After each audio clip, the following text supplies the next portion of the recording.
মামুনুল হক অত্যন্ত জনপ্রিয় একটা নাম। তিনি কেন হেরে গেলেন এটা নিয়ে কথা বলবো। দেখেন, মামুনুল হক হেরে যাওয়ার বড় কারণ হইল বাংলাদেশের যে এস্টাবলিশমেন্ট বা ডিপ স্টেট বা আমলাতন্ত্র বা দেশের টপে যারা বসে আছেন তারা আসলে এই ধরনের মৌলবি স্রেফ একজন হুজুরকে আসলে রাষ্ট্র ক্ষমতায় পার্লামেন্টে তারা আসলে দেখতে চায় না। এর কারণ কি? এর কারণ তিনি নিজেই।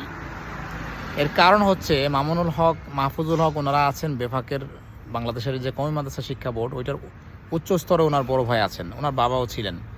তো ওনারা ওনাদের শিক্ষা ব্যবস্থাটাকে এমনভাবে মডিফাই করেন না যে ওনাদের সন্তানরা যে বিশ্ববিদ্যালয়ে পড়তে পারে, সেই বিশ্ববিদ্যালয়ে পড়ে তারা বিশ্ববিদ্যালয়ের শিক্ষক হইতে পারে বা রাষ্ট্রের গুরুত্বপূর্ণ পদ বিসিএস অফিসার হয়ে সচিব পর্যায়ে যেতে পারে বা রাষ্ট্রের ডিসিশন মেকিং পর্যায়ে যাওয়ার জন্য ওনারা নিজেরাই প্রতিবন্ধক হয়ে আছেন।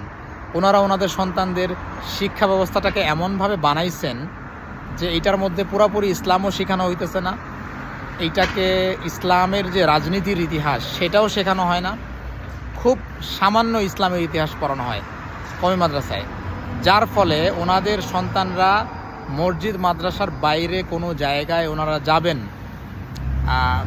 সেই রকমভাবে গড়ে ওঠে না আসলে, বা ওনাদের ছাত্ররা রাষ্ট্রের গুরুত্বপূর্ণ ডিসিশন মেকিং জায়গায় যেতে পারে না।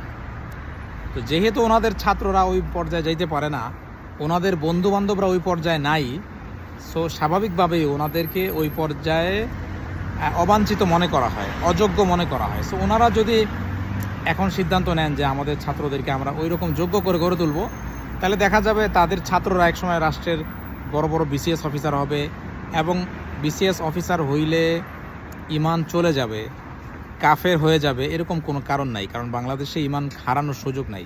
মুসলিম দেশ, আজান হইতেছে, হালাল খাবার, সো মুসলিম মেজরিটি আছে, ওইখানে ইমান হারানোর সুযোগ আমি অন্তত দেখি না।